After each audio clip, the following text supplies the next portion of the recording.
Oke, jadi apa nih Van? Ada pertanyaan apa hari ini? Boleh soal CV, boleh soal tahapan rekrutmen gitu. Kalau soal CV, aku mau tanya tentang CV ATS. Hmm. Jadi, aku dengar-dengar dari beberapa informasi gitu, katanya CV ATS friendly itu sekarang lebih lebih bagus daripada CV yang pada umumnya yang kayak banyak desainnya kayak gitu. Cuman yang aku bingung itu eh, katanya kalau CV ATS itu banyak ada beberapa aturannya kayak formatnya itu harus nggak boleh PDF, harus RTF atau TXT, terus dari penulisannya, marginnya itu kayak gimana sih Mas? Yang bener soalnya kadang ada yang bilang nggak boleh PDF, tapi dari beberapa website perusahaan itu aku masih menemukan ada yang disuruh pakai PDF kayak gitu. Oke, aku jelasin dulu ya. Zaman sekarang CV ATS lagi naik daun. Iya, zaman sekarang semua CV harus ATS, selain ATS salah, itu juga salah ya. Jadi CV itu tetap boleh tipe kreatif atau desain, atau yang ATS friendly, yang lebih sederhana desainnya. Gunanya kenapa sekarang pakai sistem ATS itu adalah tidak semua lamaran kandidat dalam hal ini CV akan langsung diproses oleh recruiter, akan diproses langsung oleh Mata gitu. Karena saking banyaknya yang lamar ribuan, padahal kita harus menemukan yang terbaik dari semua lamaran yang ada. Nah, untuk filtering di awal bantuannya kita akan menggunakan yaitu tadi applicant tracking system gitu ya. Sistem ini akan membaca, mengekstrak setiap kata kunci yang ada di CV, dicocokkan dengan kata kunci yang dibutuhkan di posisi yang dibuka gitu. Kenapa kok desainnya dibikin sederhana? Harapannya gini, biar semua kata tuh bisa kebaca. Oke, sistem itu namanya applicant tracking system. Katanya tuh di tracking, bisa dibaca gitu, diekstrak lagi gitu ya, gitu. Kalau desainnya terlalu rumit, nanti atau tidak mengikuti kaidah yang ada, takutnya ada kata atau informasi yang mungkin udah kamu tulis, tapi tidak terbaca oleh sistem gitu ya. Itu. Makanya ada aturan-aturan penulisan. Nah, aturan-aturannya ini tetap standar ya. Misalkan kayak tidak perlu ada desain yang terlalu rumit. Bukan tidak ada desain ya, tidak ada desain yang terlalu rumit. Mau yang sering kamu lihat itu yang seolah-olah pakai Word gitu ya bikinnya ya, yang sederhana itu boleh. Boleh ada foto atau enggak, boleh gitu. Yang penting apalagi misalkan margin ya normal-normal aja, font juga font standar gitu. Misalkan Times New Roman, Verdana Tahoma gitu-gitu, Verdana Arial gitu-gitu yang standar-standar aja, warnanya hitam putih aja, tidak ada insert text box. Jadi kalau mau nambah kata itu tinggal enter enter enter gitu ya. Mainnya tuh kiri ke kanan enter terus gitu urut ya gitu. Kemudian disarankan menggunakan bahasa Inggris. Oke. Kemudian tidak ada simbol-simbol, gambar-gambar kayak gitu. Selain foto ya, kan ada ya orang nulis poin-poinnya dikasih simbol pengalaman kerja ada simbolnya atau skills suka ada bintang-bintang lah atau bar apa gitu. Itu nggak usah ada dulu gitu ya. Gunanya apa? Kita berharap dengan meminimalisasi itu semua gitu, kata yang ada bisa kebaca. Oke. Ini dari sisi detail penulisannya dulu ya, gitu. Semacam itu dan aku yakin kamu udah tahu. Lalu cara nge-save teksnya gimana? Apakah harus TXT atau RTF? Jawabannya enggak. Aku pribadi sering bilang PDF juga boleh. Tapi sebenarnya kenapa kok ada yang ngusulin pakai RTF, TXT dan lain-lain gitu ya? Tapi buktinya ada ATS friendly yang pakai PDF tetap bisa. Nah, ini yang nggak banyak dibahas di banyak tempat. Cara meng-QC-nya tuh gampang sebenarnya. Kamu punya CV, ya, kan ada nama kamu tuh misalkan. Iseng, kayak Pak, ini pakai laptop atau komputer ya. Satu kata tuh kamu blok, di blok gitu. Di klik kanan, di drag gitu ya. Kan ke blok tuh, ditahan Iya. dulu. Lalu kamu scroll pelan-pelan ke bawah. Itu ngebloknya bisa urut gitu nggak? Tret, tret, tret, tret, tret gitu. Kalau kamu ngeblok itu, kata yang terblok itu bisa urut kiri kanan, enter kiri kanan gitu terus. Itu salah satu cara sih biar ngecek bahwa cara nulismu tuh bener. Karena kalau ATS friendly yang masih ada textbook dan lain-lain, kamu ngeblok kata tuh nggak bisa semua katanya keblok. Bahkan kamu ngeblok sini yang bawah udah keblok padahal tengah masih belum gitu. Kalau bingung nanti aku simulasi editasi detail. Cara QC paling gampang itu. Nah, kenapa kok sarannya ke TXT? Karena TXT udah jelas teks. Di blog bisa. PDF semacam apa yang nggak boleh? Bukan jenis gini, aku kasih tahu dulu ya. PDF yang diperbolehkan itu PDF yang dalam tanda kutip simpelnya gini. Filenya udah PDF, tapi katanya masih bisa di-drop, di-blok. Bukan hasil desain, katakanlah desain Canva atau desain apapun. Filenya JPG gitu ya, atau gambar. Setelah itu, file gambar kamu bikin PDF. Paham nggak, Van?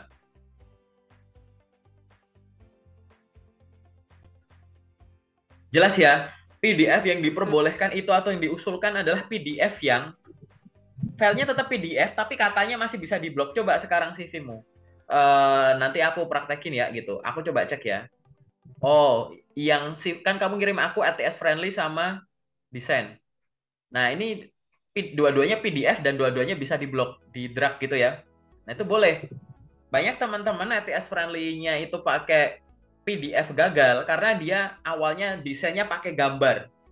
Gitu. PNG, JPG dikonversi jadi PDF. Nah, gambar konversi ke PDF coba kamu blok. Nggak bisa. Kamu klik, itu nggak bisa. Gitu cerita komplitnya tuh. Paham ya? Gitu. Paham. Itu. Jadi intinya mau jadi kayak gimana pun nggak masalah gitu. Yang penting tadi bisa diblok tadi loh. Karena kita berharap katanya tuh bisa diekstrak dan nggak ada kata yang di skip gitu. Jelas ya?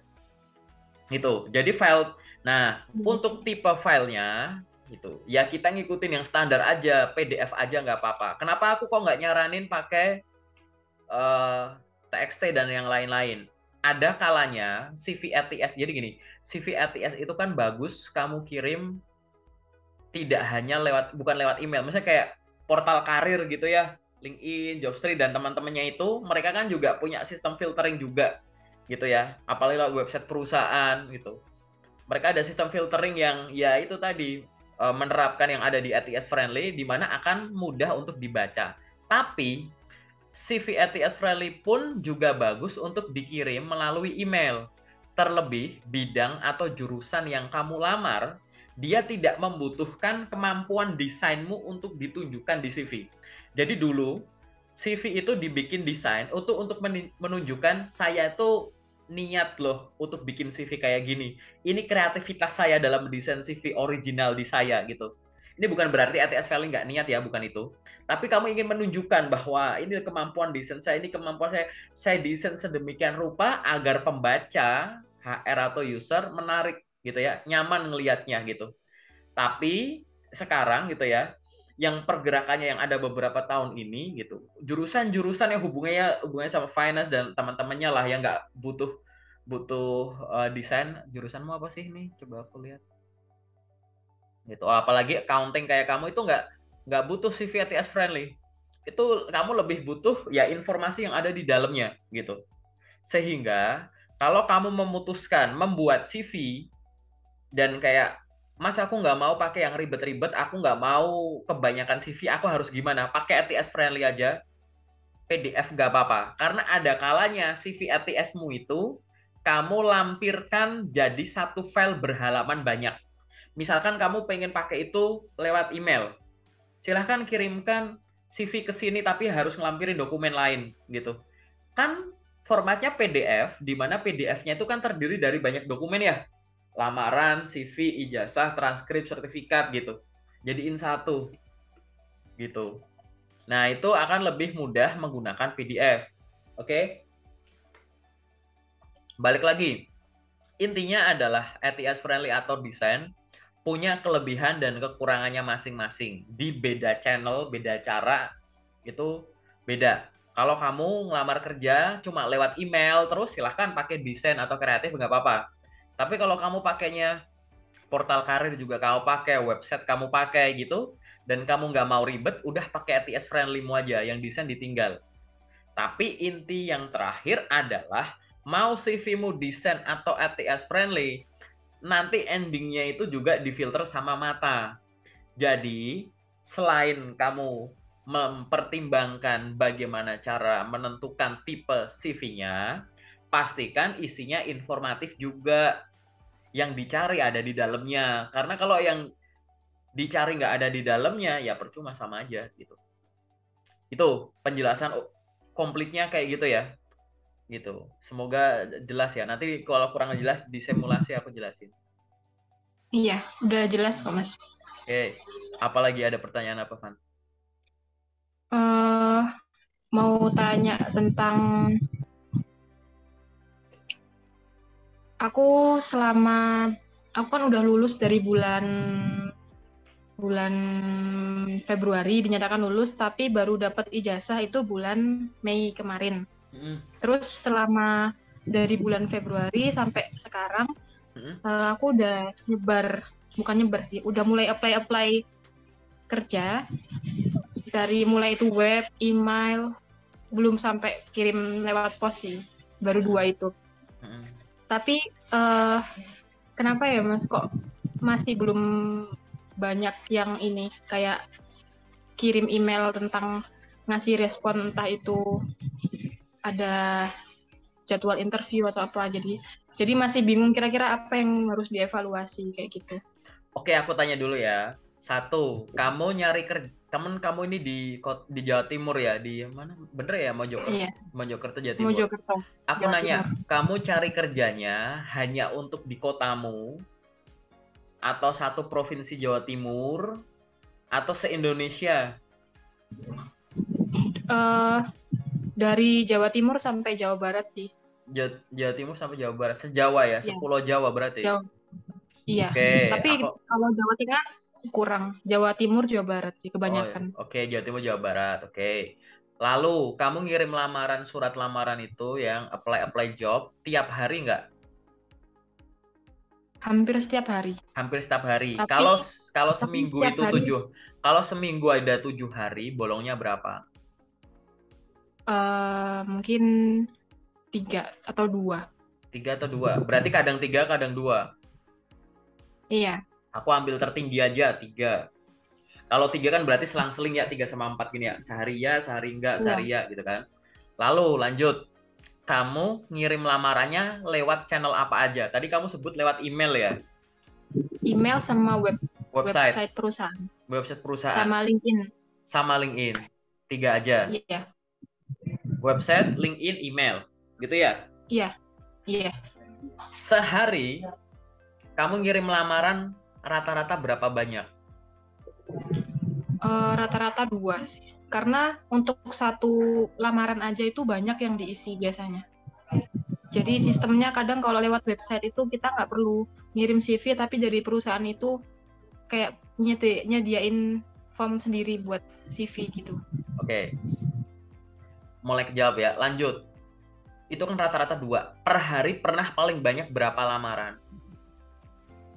Paling banyak pernah sampai 4. 4. Nih, aku ambil yang terbanyak terus ya. Ingat ya. Seminggu 7 hari, kamu pakai 4 hari. Oke? Ini paling banyak. Lamaran per hari paling tinggi 4. Oke? Kamu ngirim lewat website, email, LinkedIn. Website, email, LinkedIn, lamaran 4. Seolah-olah kamu cari website banyak cuma nemu 1. LinkedIn yang info lokernya sebanyak itu cuma ada 1. Gitu. Terus email ini bisa lewat macam-macam, bisa lewat grup WA aku dari macam-macam. Seolah-olah kamu cuma nemu 1 apa 2. Jawabanku, kenapa kok panggilannya cuma sedikit? Karena intensitas kamu sangat rendah. Itu salah satu hal yang bisa aku sebut tanpa lihat CV-mu dulu. Aku anggap CV-mu nanti di review udah bener. Intensitasmu itu rendah sekali. Padahal, ini ya padahal dulu ya. 1, ada hari kosong yang bisa kamu optimalkan. 2, jurusan kamu itu jurusan yang dicari setiap perusahaan. Ingat, dicari setiap perusahaan. 3, platform yang kamu gunakan itu sumber loker. LinkedIn, sumber loker. Ya kan? website perusahaan, sumber loker. Yang keempat, ada sumber loker lain yang nggak kamu sebut, portal pencari kerja yang lain, Jobstreet mungkin dan teman-temannya. Kenapa itu nggak ada? Dan yang terakhir, kenapa rata-rata cuma 2 dan maksimal 4? Teman-teman di grup loker, ya, yang review sama aku dari dulu, yang nggak lewat Zoom, bahkan waktu aku masih review lewat telepon, voice notes gitu ya, rata-rata per hari itu 20-30 lamaran. Dan ini jurusan-jurusan yang dalam tanda kutip, kalau diadu jurusan sama jurusanmu tuh lebih prospek jurusanmu. Aku bisa bilang gitu. Karena sebagian dari teman-teman ini ada yang lintas jurusan juga. Gitu. Kamu sehari 4, sehari 4, seminggu 4 hari, 4 kali 4, 16, ya kan? 16 kali 1 bulan. 32, 64. 64 lamaran sebulan. Misal kamu konsisten. Konsisten 4 hari, konsisten 4 lamaran terus per hari. 64 lamaran yang kamu lakukan secara maksimal dalam 1 bulan bisa dikerjakan 2-3 hari sama teman-teman di grup loker. Ingat ya, gitu. 2-3 hari bisa dilakukan sama kamu selama 1 bulan. Perbandingannya jauh sekali gitu. Tanpa aku nganggap CV-mu itu benar atau salah, aku anggap CV-mu benar. Jadi yang harus ditingkatkan di sini tidak, jadi CV dan dokumen lain tidak hanya harus benar cara membuatnya, tapi benar cara memakainya. Cara memakai ini termasuk intensitasnya. Terus kamu pakai channel cara yang banyak.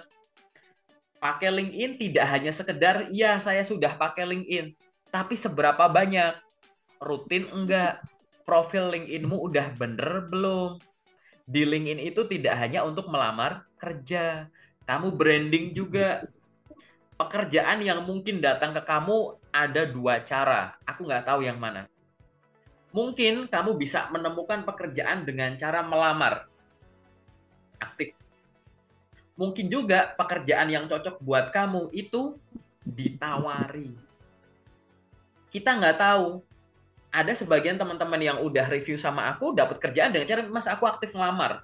Akhirnya ada kesempatan ke selanjutnya. Ada yang, Mas aku aktif di LinkedIn bikin postingan gini, tiba-tiba ada yang nge-DM misalkan.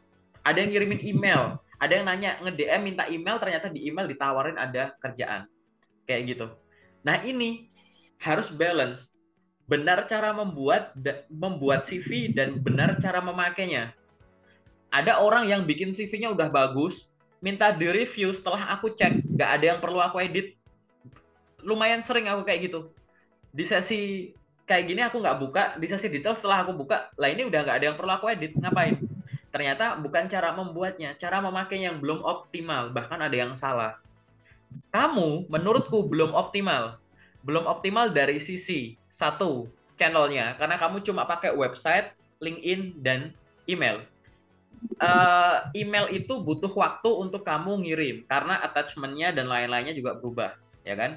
Beda-beda gitu. Website makan waktu lagi. Di website kadang ada yang minta bikin akun dulu, gitu. Nah, ya kan? Nah, yang tinggal klik ini di LinkedIn. Aku nanti cek LinkedIn-mu gimana. Jangan-jangan kamu LinkedIn udah punya, profilnya belum lengkap, aktivitasnya cuma ngelamar kerja. LinkedIn itu sosial media. Kamu sebagai job seeker menggunakan harus dari sisi sosial dan media. Sisi medianya kamu pakai untuk apa? Media nemuin info loker, media ngirim lamaran. Tapi kan ada kata sosialnya. Sosialnya ini kamu pakai buat apa? Bikin postingan, connect ke HRD, follow HRD, DM. Perkenalkan, nama saya Fania, merupakan lulusan akuntansi dari universitas ini dengan IPK sekian. Mohon informasi apakah di perusahaan ibu sedang membutuhkan seorang lulusan jurusan ini dengan kemampuan ini. Sebagai bahan pertimbangan, silahkan cek profil LinkedIn saya. Apabila ibu membutuhkan kualifikasi detail terkait dengan saya, gitu, silahkan untuk ngecek ke sini atau sini. Atau kamu kenalan aja, perkenalkan nama saya Fania, mohon informasi Pak, di mana saya bisa memperoleh update informasi terkini untuk setiap lowongan pekerjaan yang sedang dibuka di perusahaan Anda. Terima kasih. Mulailah obrolan kayak gitu. Jadi LinkedIn yang merupakan sosial media, kamu pakai dari sisi sosial dan sisi medianya. Kalau kamu pakai LinkedIn cuma buat nyari kerja dan ngirim lamaran, ini cuma menggunakan versi media. Sama kayak kamu pakai Jobstreet misalkan, atau portal karir yang lain. Lah sisi sosialnya mana? Kan tadi, ya, dapat kerjaan bisa dengan cara ngelamar, bisa dengan cara ditawari. Gitu. Jadi tadi kamu kurang intensif itu tadi, penggunaan channelnya, penggunaan waktu kamu, aku nggak tahu alasan kenapa cuma bisa segitu. Penggunaan waktu hari ya, yang aku sebut hari, kenapa ada hari-hari kosong. Kemudian yang kedua, tadi kalau misalkan kita pakai logika, sehari cuma maksimal 4 lowongan yang bisa kamu lamar. Gini, waktumu tuh 24 jam. Kurangi waktu tidur, kurangi waktu beres-beres rumah, kurangi support rumah ya buat isoma, ibadah sholat makan, kurangi waktu kamu santai-santai gitu, kurangi waktu kesibukan kamu yang lain. Masa iya 24 jam kamu, sisa waktunya berapa? Katakanlah cuma, aku waktu yang bener-bener kosong cuma 4 jam. Masa 4 jam cuma dapat 4? Sejam cuma 1? Masa sebegitunya? Kamu pasti ada di grup lokerku, lihat kan ya, loker yang aku share gitu ya. Aku nemuin loker itu semua 15 menit. Yang lama itu aku ngefilter dari loker palsu. Gitu.